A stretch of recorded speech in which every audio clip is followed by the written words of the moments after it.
실패한 1, 2차 발사와 달리 북한이 이번 정찰위성 발사에서 기술 결함을 상당 부분 해결한 데는 러시아의 도움이 컸다는 분석이 지배적입니다. 북한의 3차 발사 다음 날도 러시아 군용기가 평양으로 들어오면서 이 같은 정황을 뒷받침했습니다. 최민기 기자입니다. 1, 2차 군사정찰위성 발사에 실패한 북한이 3차 시도 만에 성공한 배경은 러시아의 기술 지원이 꼽힙니다. Нам, конечно, нужно поговорить по вопросам экономического взаимодействия, по вопросам гуманитарного характера.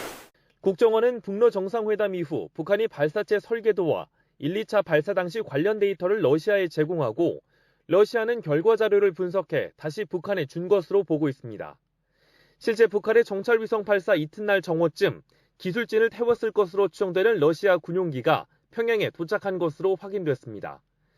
국정원은 1차 발사 실패 때 수거한 잔해물을 분석한 결과 당시 탑재된 위성체는 촬영 영상이 1m 미만의 물체를 파악하는 서브미터급이 되지 않아 정찰 위성으로 가치가 없는 것으로 나타났지만 이번에 북한이 촬영했다는 괌 미군 기지 사진을 공개하지 않는 한 성능을 파악할 수 있는 상황은 되지 못한다고 밝혔습니다.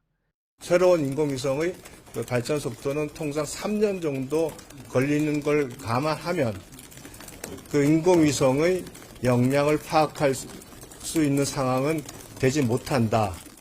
국정원은 북한이 정찰위성 여러 대를 발사하겠다고 밝혔지만 연내 추가 발사 가능성은 적게 봤습니다.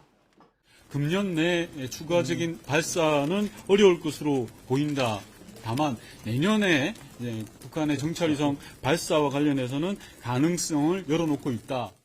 국정원은 또 북한의 고체연료 발사 기술과 관련해 대륙간 탄도미사일 ICBM의 경우 개발 초기 단계 정도로 판단했습니다. 이와 관련해 북한은 올해 들어 4차례에 걸쳐 중국으로부터 산화 알루미늄 약 400톤을 수입한 것으로 드러났습니다.